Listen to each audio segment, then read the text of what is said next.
So our curriculum is pretty terrific, but more than just the curriculum, you also get a full training program that is geared towards your child's grade so that you are looking at the content that you need to have in your wheelhouse as you're working through things.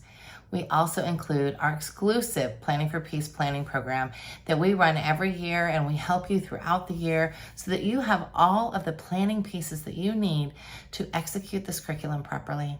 We are so excited at the possibility of you joining us. If you have any questions, please let us know. We're happy to help you. Our team is very dedicated to your success. Welcome to our podcast this week. This week, I'm all alone, just like the old days. And I wanted to talk to you about something this week that might rock your world a little bit. I know as I've been discovering as a parent and really finding this space that meets my child, I'm going deeper than I've ever gone before. And I go pretty deep with my kids, go pretty deep in my space of really trying to sort out, what does this child in front of me need? So I'm talking about this because today we're going to talk about math. And I know for years and years and years, I have recommended our classes 1 through 5 math. And then I've recommended Jamie York's math for classes 6 and up. And Jamie is a good friend of mine. But today I'm going to say I'm not recommending that for everyone. So I went through my older 3 kids and we didn't have any issues really. My daughter was not a great fan of, my older daughter, of the space, but we muddled through and we were able to get through it. When it got to Super Sam, there was all this resistance after our math, after the classes 1 through 5 math that we wrote. And we muddled through a lot of the class 6 math with Jamie's material. But I kept coming back to what is the struggle here? He was really having a struggle, and he did not have a math processing disorder. He didn't have any of that. We just were having a struggle that I had never had before. And so it's really in the space of, again, looking at the child that's in front of you. And so what did I do? I went back to Steiner. I went back to Steiner and because I really trust this view of the child. Now this is Carl Stockmar's, Rudolf Steiner's curriculum for the Waldorf schools, compiled by Carl Stockmar. There's actually a much prettier copy than this. Mine is all tatted and old and worn, and there's one that's actually it's called the Blue Book because this used to have a blue cover. It's like this yellow book, only it's blue. So if you have access to that, pull it out, follow along. So I dove into this space of what does this child in front of me need? He is super intelligent. He was a great writer. He loved all of the content that we were working with. He was on par for all the things. And we just were having the struggle with math. And it wasn't so much that he couldn't get it, couldn't grasp it. It was more, there was so much of it. And he's phlegmatic in nature. It was it was overwhelming his senses and overwhelming his soul.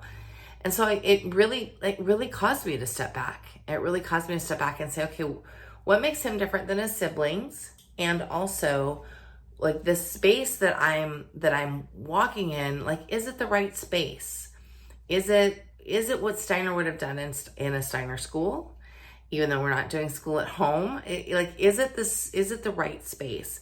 So again, I pulled out Steiner, and while I've read it probably a million times before, it spoke very differently to me than it had ever before. So, old lady glasses on, I'm going to read it to you. So Carl Stockmar gives this breakdown. He says in classes 1 through 5, 12 weeks of math blocks. So that's 2 or 3 math blocks, right? Classes 6 through 8, 10 weeks of math blocks. And that would include their geometry as well. Classes 9 through 12, 8 weeks of math blocks. And then there's a paragraph underneath it. It says, in addition, from the 6th school year onwards, within the framework of the main lesson, about 1 hour per week is given for repetition and practice. 1 hour per week. But only when a subject other than mathematics is being taken into the main lesson. For years and years and years, I've recommended an hour a day. And if there was a big piece of humble pie here or some crows that I could eat, I would totally do that. Because I am saying to you, I'm not doing that anymore. I am not doing that anymore because having Super Sam and walking through that space with him really opened my eyes to another layer. Like, while I've been super open with my kids and walking through this developmental space with Steiner, it forced me, it kicked my butt to go back and look again. Like, what is Steiner actually saying? Like, what is it that, like, where is the disparity here? Why was it okay for some and not okay for my others? And it really took to heart this space of 1 hour per week, not 1 hour per day. And like I said, I've said that for years. For years I've said, in about 6th grade, you're doing an hour a day of math. I'm not doing that anymore. I'm giving you the opportunity to not do that anymore either if you don't want to. So I'm not telling you what math curriculum to use. If you want to continue to use Jamie, you are totally welcome to. I'm also going to tell you that we wrote math for our revised grade 6, and it should be available here in the very near future. And so if you're listening to this way after March of 2024, please go look at our website because I'm sure it's already there. Right now we're in the editing phase of this, and it reflects 1 hour per week. And, we haven't come up with anything for class 7 and class 8 yet, but even if we do go back and utilize something like Jamie's curriculum, I'm going to keep that in mind, 1 hour per week, because it does serve to sort of slow things down a little bit and let them really take it in and let them really decide what is the space that they need for their learning. So, I'm giving you permission, Mama. 1 hour a week. I know it's a little bit crazy because it's not where we've been before. And I am an open book. So if you have questions, please feel free to message us and ask us. I am always, like I said, I'm an open book. I'm always happy to help. I'm always happy to answer them. You're welcome to come to office hours and ask questions. Drop me a DM, drop us a message here. We are happy to help you with that process. And I think that the greater world outside of the Waldorf world is pushing so much math and so much science constantly that the human aspect of it often gets lost. And we don't want it to get lost because that then negates this beautiful curriculum that we've brought to them, and it calls that into question. And I don't want to call that into question. I don't want that to be a problem for my child.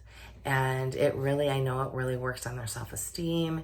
And we really want to give them the space that they need. Because here's the deal. Like, they grow up, they leave. If they want more math, they can always get more math. They can always take what we've given them and go deeper. We don't have to give them a college level course on math in middle school and high school. We just don't. Just like we don't have to give them a college level course on any of the history subjects that we would be bringing, or some of the science subjects. We're not giving a college level course. We're giving that taste. We're giving them the knowledge that they need, so when they're ready to go deeper, they can go deeper. Now, if you've got a kid that loves math and you're like, Melissa, I can't believe you're saying this. We're loving what we're doing. And keep doing what you're doing. If that's what you feel is right for your child, keep doing what you're doing. If, on the other hand, you're like, praise God, I'm so glad to hear you say this, well, drop me a note. I'm happy to help guide you just a little bit. Again, look for our grade 6 math that's going to be coming out very soon. And we are super excited to have you on this journey with me or with us. And we will see you in the next podcast. Much love. Homeschool parents, this is a message for you. As a homeschooler, I know you work hard for us. You have many different things to manage. Our Thinking, Feeling, Willing program is your roadmap to a successful Waldorf homeschool journey. Gain the confidence you need to be the teacher your child wants and transform your homeschool experience. Homeschooling with Waldorf Essentials is one like no other. You not only have curriculum options, you can also add our Thinking, Feeling, Willing program onto your curriculum. What's in the Thinking, Feeling, Willing program? Rhythm, inner work, temperament, the Waldorf curriculum, learning and strengthening your skills in music, circle time, form drawing, handwork, painting, drawing, modeling, festivals, reading, writing, spelling, eurythmy and movement, and our bonus content. Something else you'll get when you join Waldorf Essentials that you will not find anywhere else is the community, and we all need that as homeschoolers. This is your invitation to fill your cup. We know you're rooting for us. We are rooting for you too.